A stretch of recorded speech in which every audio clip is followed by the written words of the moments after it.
The dust swirled across the auction platform like angry ghosts as Fiona Gardner clutched the hands of her sister's two small children, their tear-stained faces looking up at her with confusion and fear. The summer of 1874 had turned her life upside down in ways she could never have imagined just 3 months earlier. Now she stood on display like cattle, her auburn hair escaping its pins in the hot Texas wind as the auctioneer's voice boomed across the Abilene town square. Next up, we have a fine young woman, 24 years of age, healthy and able-bodied.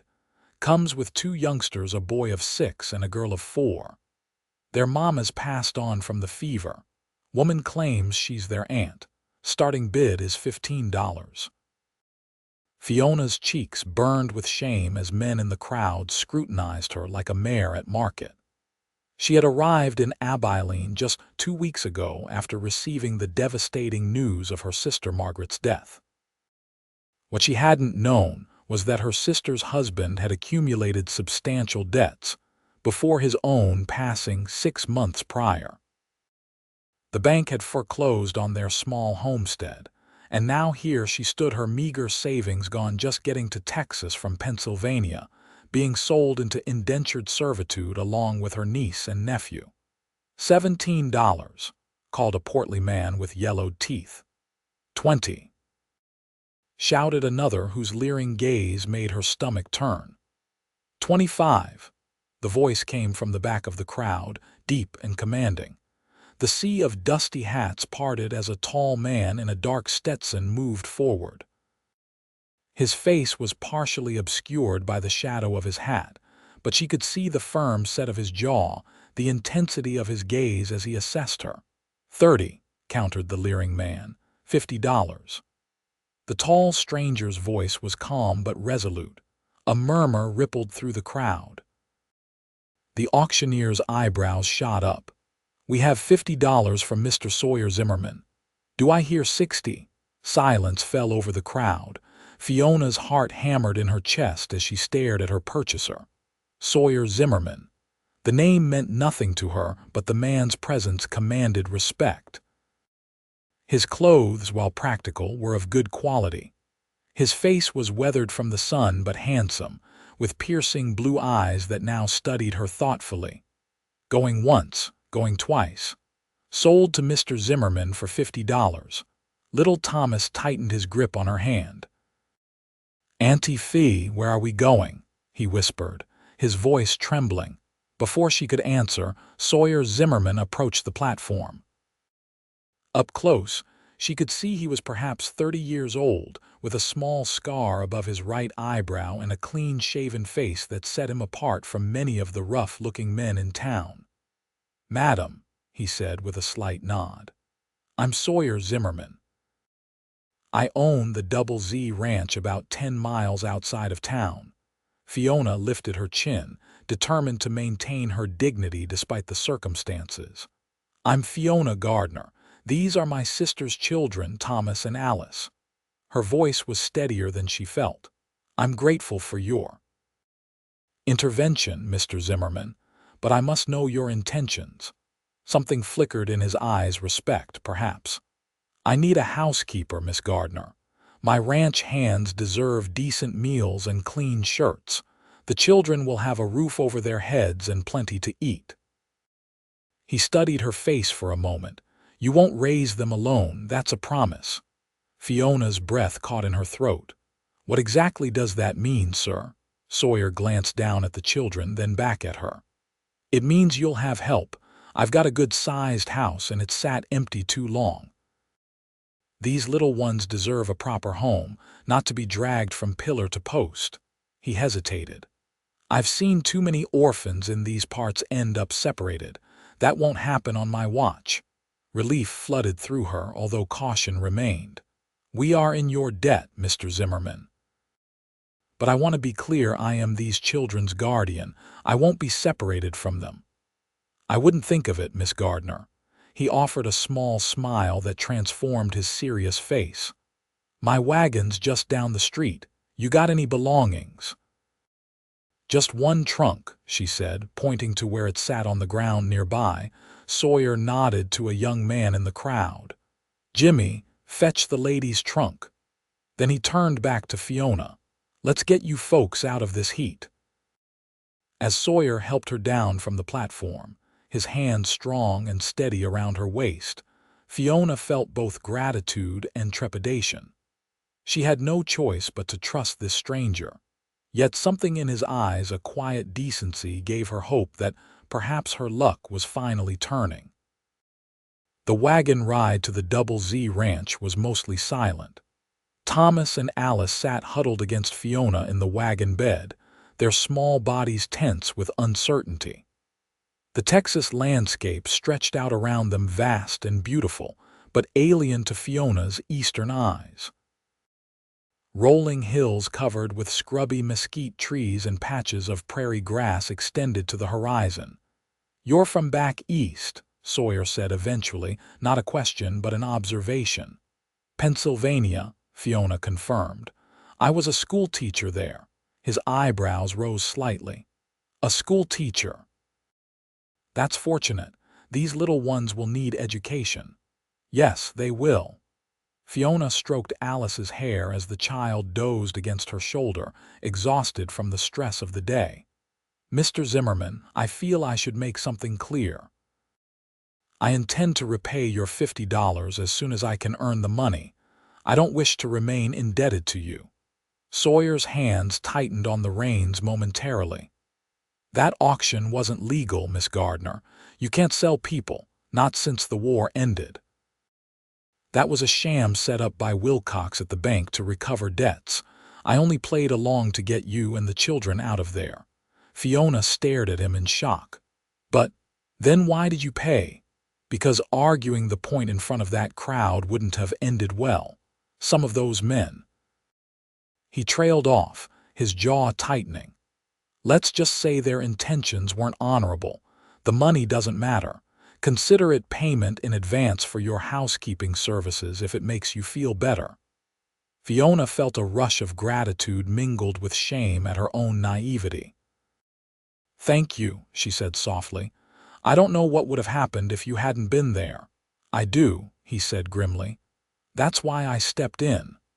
As they crested a hill, the Double Z Ranch came into view. A substantial two-story house stood proudly against the backdrop of the setting sun, painted white with green shutters. A large barn and several outbuildings clustered nearby, and in the distance, cattle grazed on the open range. It was considerably larger than Fiona had expected. "It's beautiful," she breathed. A hint of pride crossed Sawyer's face. "Built it myself with help from the boys. Started with just a one-room cabin 8 years ago. The boys, my ranch hands. 8 of them, though only 4 live in the bunkhouse. The others have places in town or their own homesteads nearby." As they pulled up to the house, a middle-aged woman emerged onto the porch, wiping her hands on an apron. "That's Mrs. Flores," Sawyer explained. "She comes in from town 3 times a week to cook and clean. She'll be glad for your help." Mrs. Flores greeted them warmly, her dark eyes curious but kind as she took in Fiona and the children. She was a plump, maternal woman with streaks of gray in her black hair. "Señor Zimmerman, you bring guests, and such bonitos niños." She smiled at the children, who shyly pressed closer to Fiona. "Mrs. Flores, this is Miss Gardner and her niece and nephew Thomas and Alice. They'll be staying with us from now on.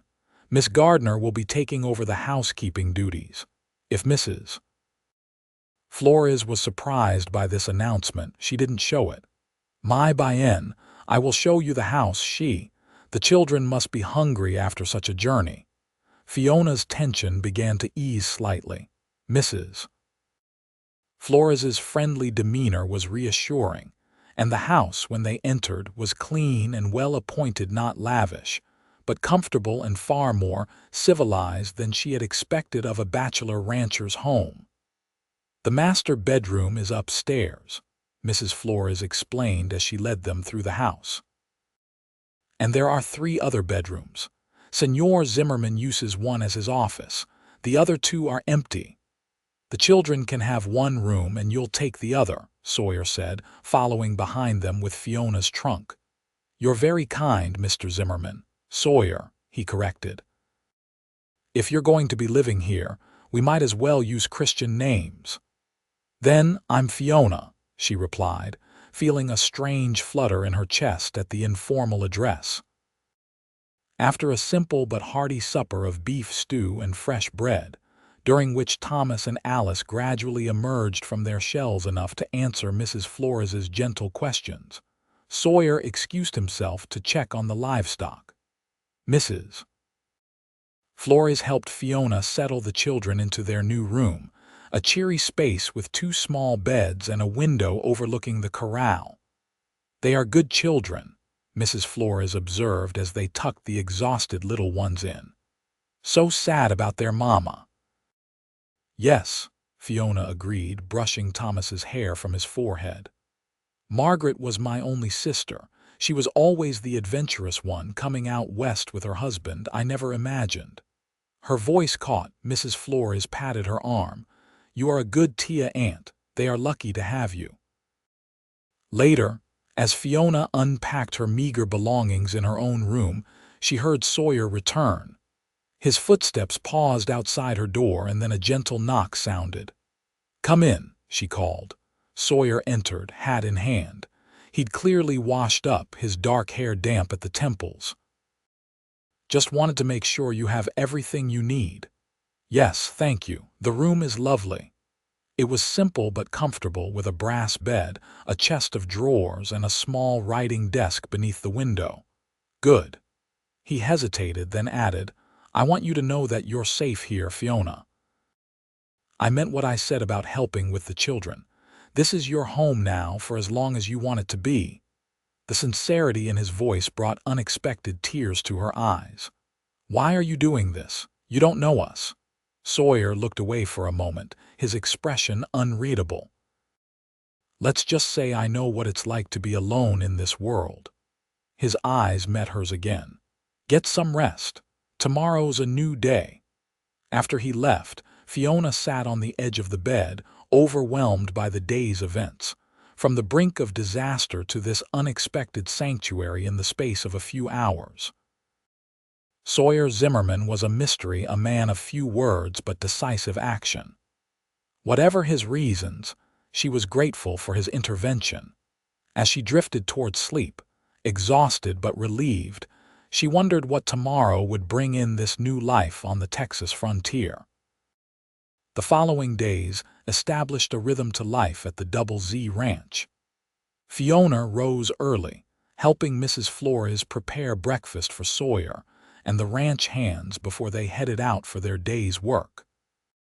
The men were respectful, if curious about her presence, and seemed genuinely fond of Thomas and Alice, who quickly adapted to their new surroundings with the resilience of childhood. Sawyer himself remained something of an enigma. He was unfailingly polite, but often reserved, spending long days working with his men and evenings in his office, managing the ranch's affairs. Yet she occasionally caught him watching her with an expression she couldn't quite decipher, and he always made time for the children, answering Thomas's endless questions about ranch life and listening patiently to Alice's chatter about the kittens she discovered in the barn. A week after their arrival, Fiona was hanging laundry in the yard when she heard Thomas's excited voice from the corral. Look, Auntie Fee, Mr. Sawyer's teaching me to ride. She turned to see Thomas perched on a gentle-looking pony, his small hands gripping the saddle horn while Sawyer led the animal in a slow circle. Careful, she called, hurrying over. Sawyer looked up with a rare smile. He's doing fine. Every ranch boy needs to learn to ride. I'm going to be a cowboy, Thomas announced proudly. Fiona's heart clenched. Is it safe? Buttermilk here is the gentlest mare on the ranch. I wouldn't put him on her otherwise. Sawyer's eyes met hers. Trust me, Fiona. And she realized she did trust him. This man who had saved them from a terrible fate and asked nothing in return, except her help with housekeeping duties she would have performed anyway to earn her keep. "Can I try too?" Alice asked, peering through the corral fence. "When you're a bit bigger," Sawyer promised. "For now, how about sitting up there with your brother?" Alice's face lit up, and Sawyer lifted her effortlessly onto the pony in front of Thomas, showing them how to hold on properly. The children's laughter as Sawyer led them around the corral was the sweetest sound Fiona had heard since their arrival. That evening after supper, when the children were playing quietly by the fireplace, Sawyer invited Fiona to join him on the front porch. The summer twilight was magical, with fireflies beginning to blink in the gathering dusk and the distant lowing of cattle creating a peaceful backdrop. "I've been thinking," Sawyer said, leaning against the porch railing. "Thomas and Alice should have some schooling." "There's a school in town, but it's too far for daily travel," Fiona nodded. "I've been worried about that myself. You said you were a teacher. Could you teach them here? I'd pay you a fair wage, separate from your housekeeping duties." She smiled, touched by his consideration. "I'd be happy to teach them, but you don't need to pay me extra. You've done so much for us already." "I insist," Sawyer said firmly. "Your work should be valued properly." "Thank you," she said softly. "May I ask you something personal?" He tensed slightly but nodded. "You have this beautiful home, yet you live alone. You've never married." Sawyer was silent for so long that Fiona thought he might not answer. "I was engaged once," he finally said, his voice low. "Her name was Catherine. She came out from Boston to join me, but she couldn't adapt to life out here, the isolation, the hardships. She left after 3 months." "I'm sorry," Fiona said gently. He shrugged, but she could see the old hurt in his eyes. "It was for the best. Better to know before the vows than after." He glanced at her. "What about you?" "No husband waiting back in Pennsylvania. No," she admitted. "I was too busy teaching and caring for my father after Mother died. He passed last year, when I got Margaret's letter about the fever taking her." She swallowed hard. "I came as fast as I could, but it was too late. All I could do was claim the children." "You're a brave woman, Fiona Gardner," Sawyer said quietly. "Not brave, just doing what needs to be done." Their eyes met in the gathering darkness, and something unspoken passed between them, a recognition of kindred spirits, perhaps, both familiar with loss and duty.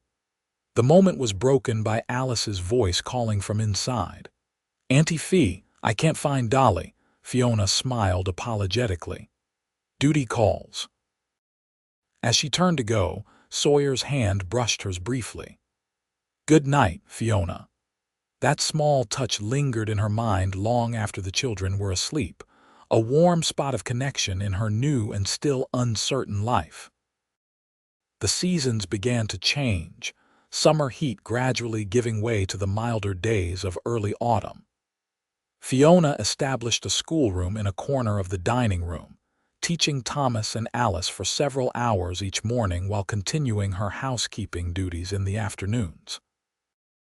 She found unexpected satisfaction in creating a home out of Sawyer's house, adding small touches, wildflowers in jars on the table, curtains she sewed for the bare windows, shelves reorganized for greater efficiency. More surprising was how quickly the children came to look upon Sawyer with something approaching adoration.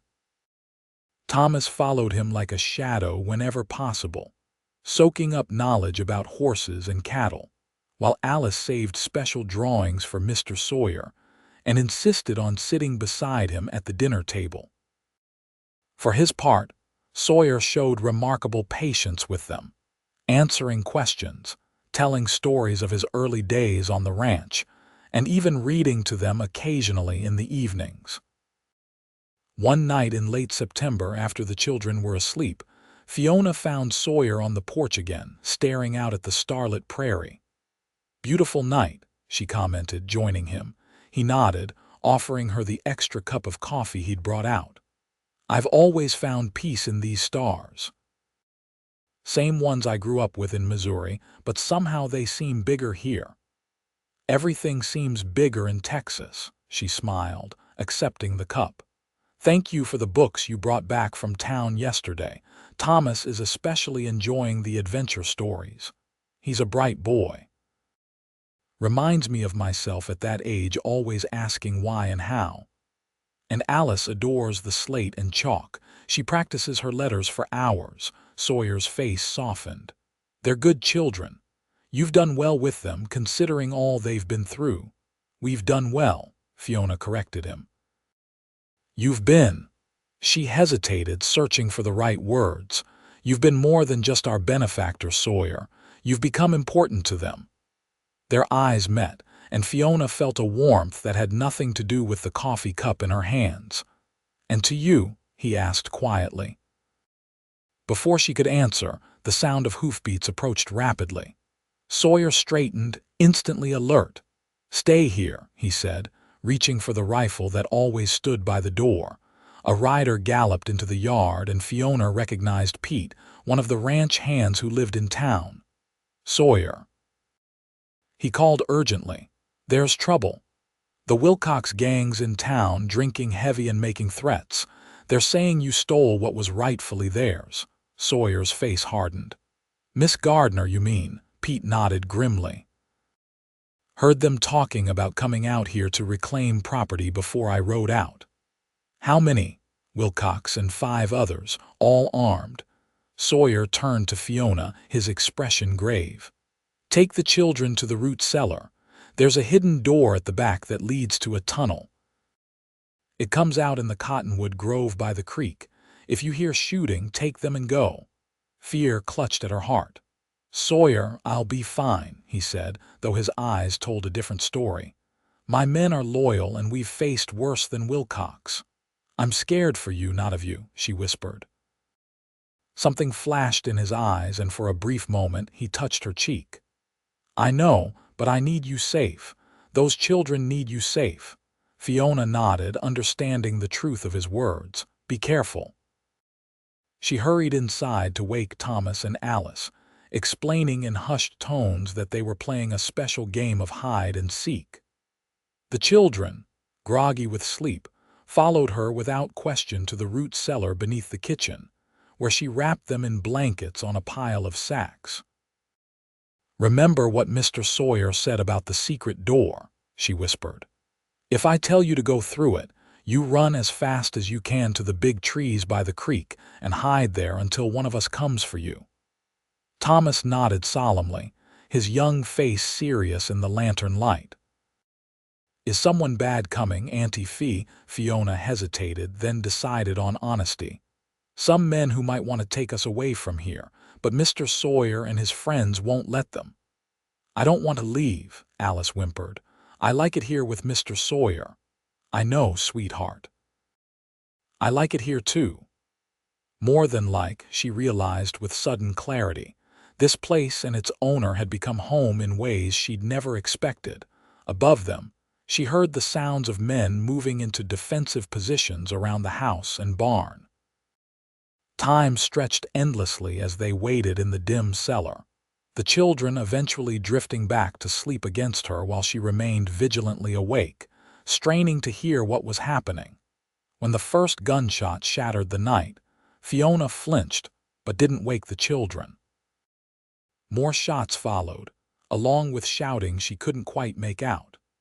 Her heart pounded painfully as she envisioned Sawyer facing danger because of her, because he'd chosen to help her and the children when they were at their most vulnerable. Then silence fell, more terrifying than the gunfire. Fiona debated whether to wake the children and flee through the tunnel, but before she could decide, the cellar door opened and Sawyer's voice called down, "Fiona, it's safe now." She nearly collapsed with relief. "We're here. The children are sleeping." Sawyer came down the steps, a bandage wrapped hastily around his upper arm but otherwise unharmed. When he saw them, his face softened from its grim lines. "It's over," he said quietly, crouching beside her. "Wilcox won't be bothering us again, is he?" "Dead, no. But he and his men are in Sheriff Taylor's custody, and they'll be facing serious charges. Attacking a ranch at night isn't something even the most lenient judge will overlook." Fiona reached out instinctively to touch his bandaged arm. "You're hurt. Just a graze." Doc Wilson's looking at the others now.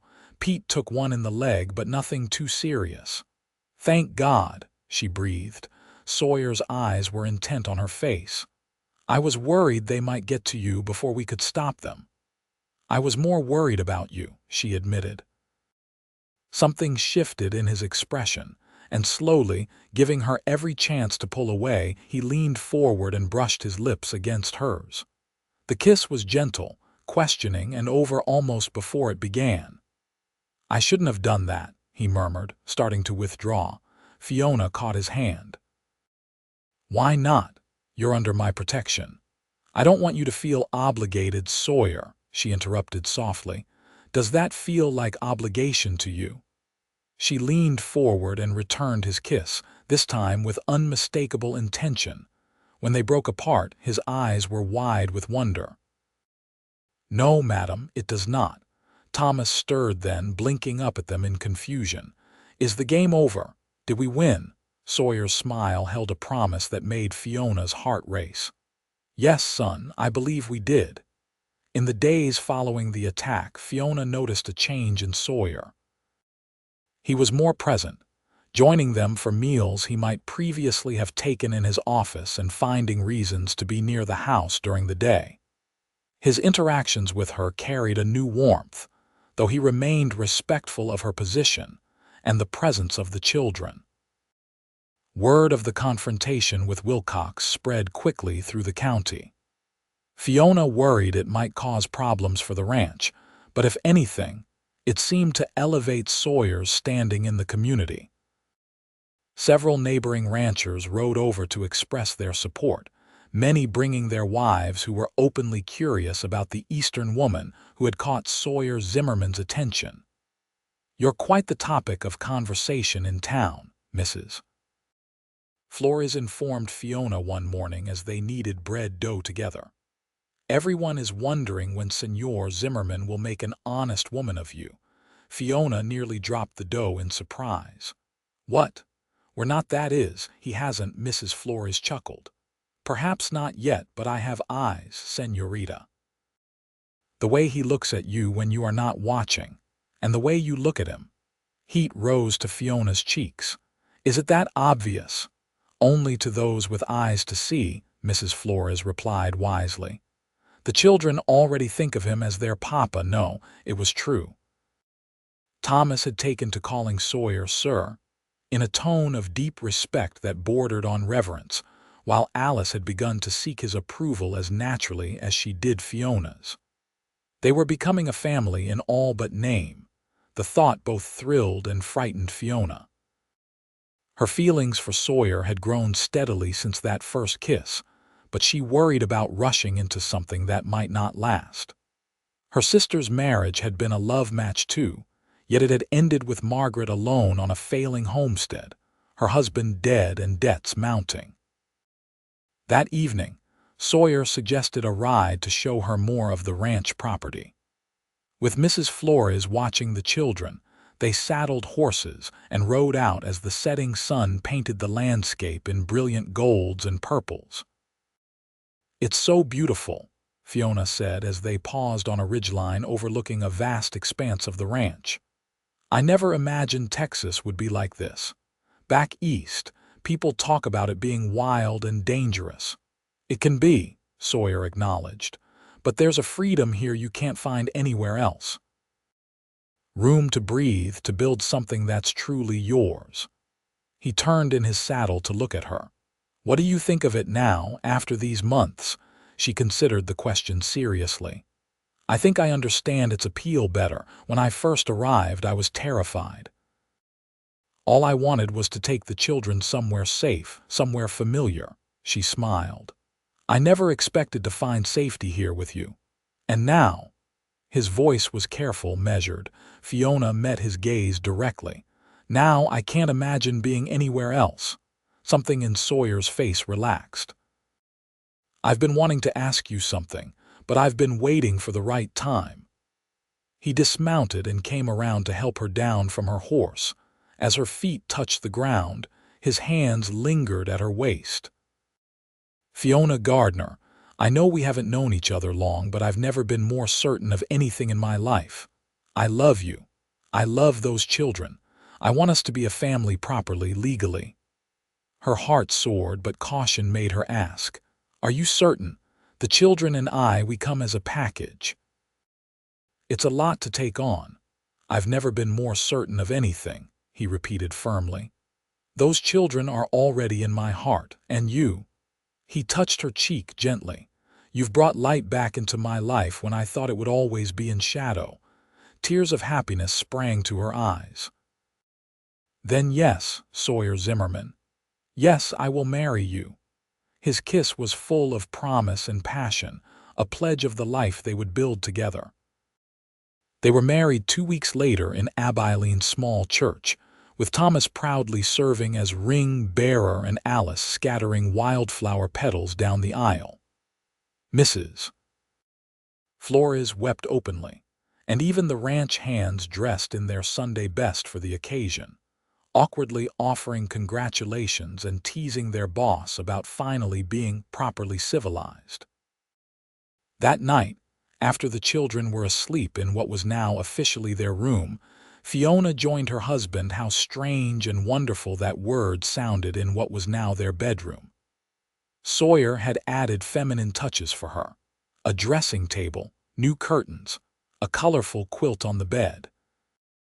"Do you like it?" he asked, a hint of nervousness in his voice that she found endearing in such a strong man. "It's perfect," she assured him, coming into his embrace.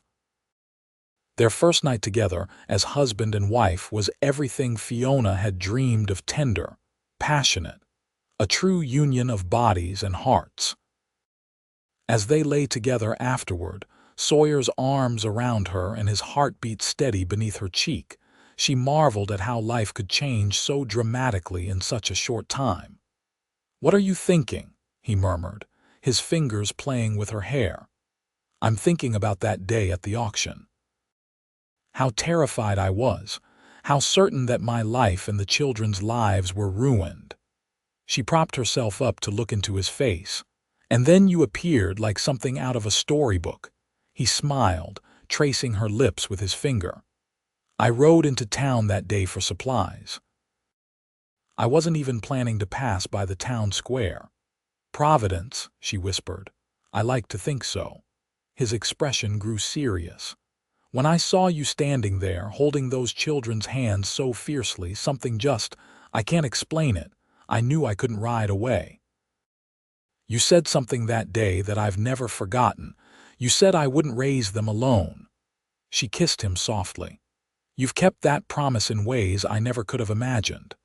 "And I always will," he vowed. The years that followed brought both joys and challenges to the Zimmerman family. The Double Z Ranch prospered under Sawyer's management, expanding to become one of the largest operations in the county. Fiona established a small school on the property that eventually welcomed children from neighboring ranches as well. Thomas grew into a strong young man with his uncle's knack for ranching and his mother's gentle spirit.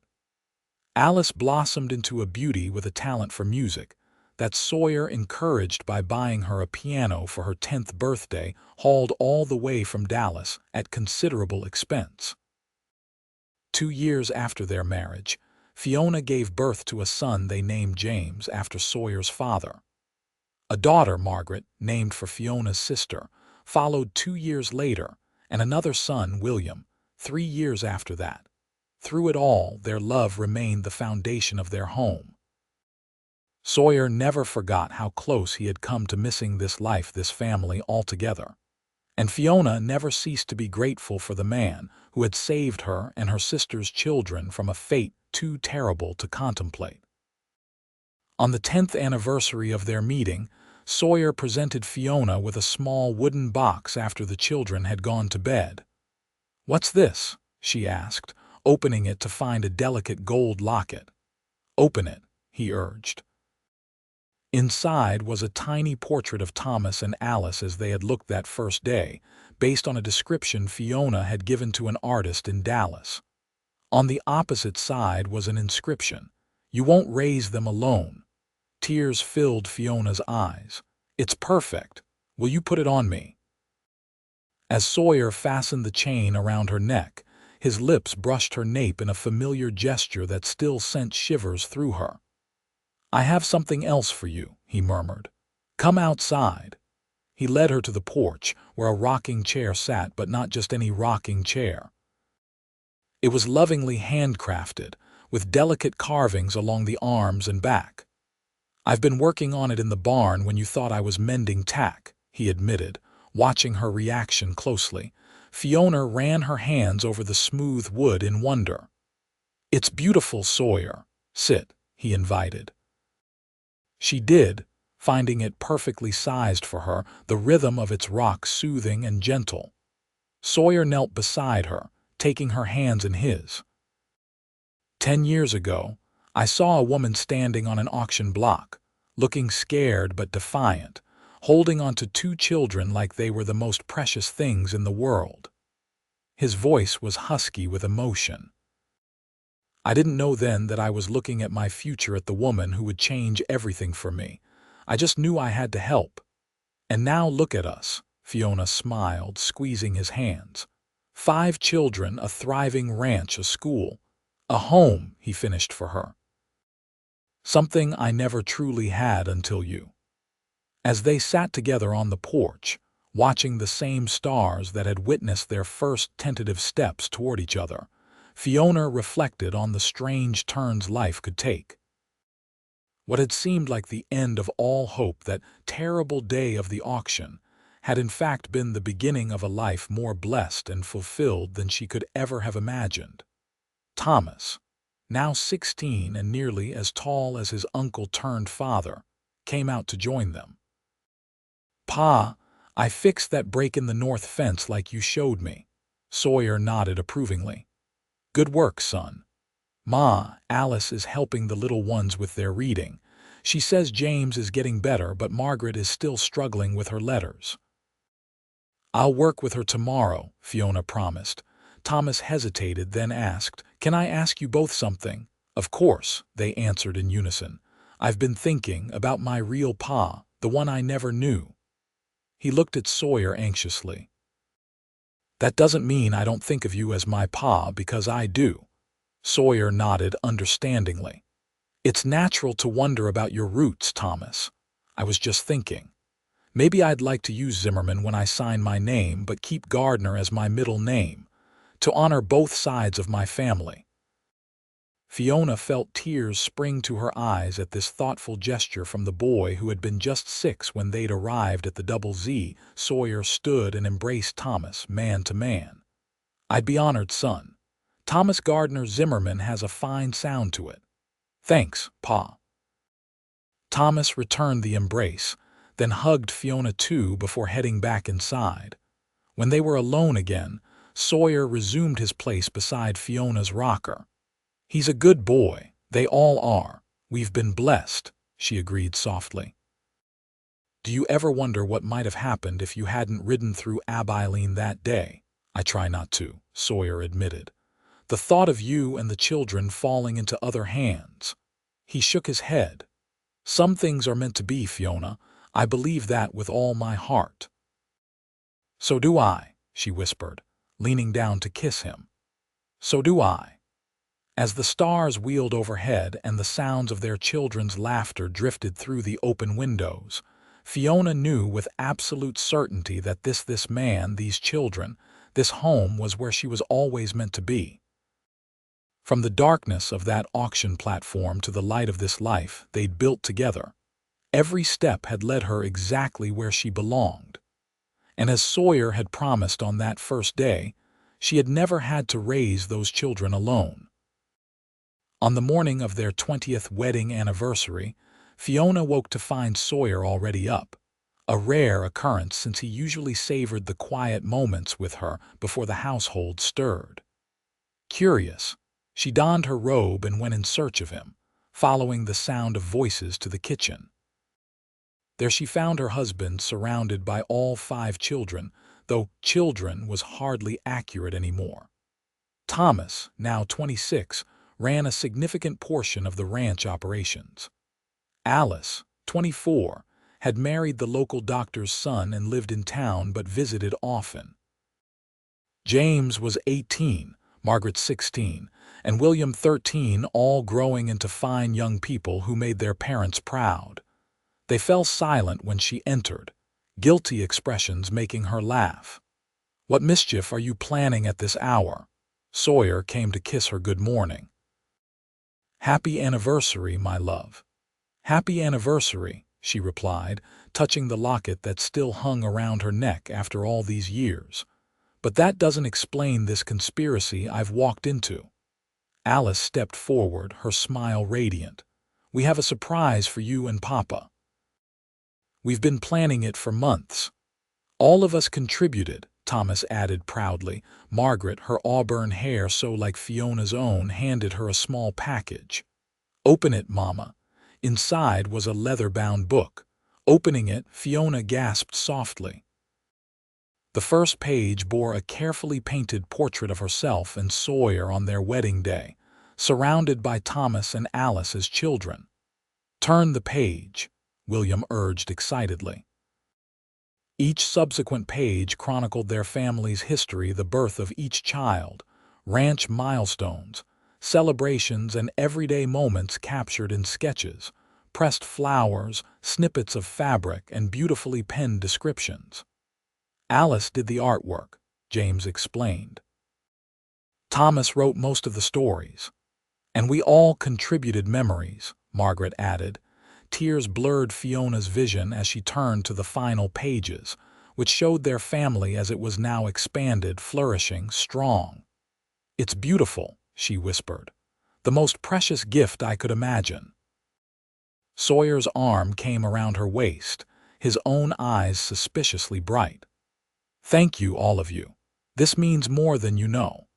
After breakfast, the younger children took off on various missions, William to fish at the creek, Margaret to visit a friend, James to help with the day's ranch work. Thomas and Alice lingered, sharing coffee with their parents on the familiar front porch that had witnessed so many family moments. "I have news," Alice announced, exchanging a glance with her husband, David, who had joined them. "We're expecting a baby in the winter." Joyful exclamations followed this announcement, with Fiona embracing her niece-turned-daughter warmly. "I'm so happy for you both. Your mother would be so proud of the woman you've become, Alice." "I wish she could have known you, Papa," Alice said to Sawyer. "But I think she would be glad knowing Thomas and I found such a wonderful home with you." "The honor was mine," Sawyer said sincerely. "You two made it easy to love you." After Alice and David departed, Thomas lingered, something clearly on his mind. "What is it, son?" Sawyer prompted. Thomas straightened his shoulders. "I've been thinking about what you said last month, about maybe buying that Henderson place that adjoins our east pasture." "What about it?" "I'd like to take that on, make it my own place, but still part of the Double Z, start building my own house there." Fiona and Sawyer exchanged glances. "Are you thinking of settling down?" Fiona asked carefully. Thomas had shown little interest in marriage, despite being the object of much female attention in the county. A flush crept up his neck. "Maybe. I've been calling on Sarah Jenkins. Her father's the new banker." "She's a lovely girl," Fiona approved, "and very smart." "She is," Thomas agreed, his expression softening. "She doesn't mind ranch life either, not like some town girls." Sawyer clapped his son on the shoulder. "The Henderson place is yours if you want it. We can work out the details this week." After Thomas left, Sawyer took Fiona's hand and led her toward the stable. "I have a surprise for you too." "Another one." The children's gift was enough for 10 anniversaries. This is different." His eyes twinkled mysteriously. In the stable, he showed her a handsome new buggy, smaller and more elegant than their family wagon. "I thought we might take some trips, just the two of us. William's old enough now that we can leave him with the others for a few days." Fiona ran her hand along the polished wood. "It's beautiful." "Where would we go?" "I was thinking we might start with San Antonio. You've never seen the Alamo, then maybe New Orleans next year, wherever you want." She leaned up to kiss him. "I'd go anywhere with you." That evening, after a festive anniversary dinner with the entire family, including Alice and David, Fiona and Sawyer retreated to their bedroom. Despite 20 years of marriage, there was still a spark between them that time had only strengthened, their knowledge of each other's bodies and desires making their intimate moments all the more satisfying.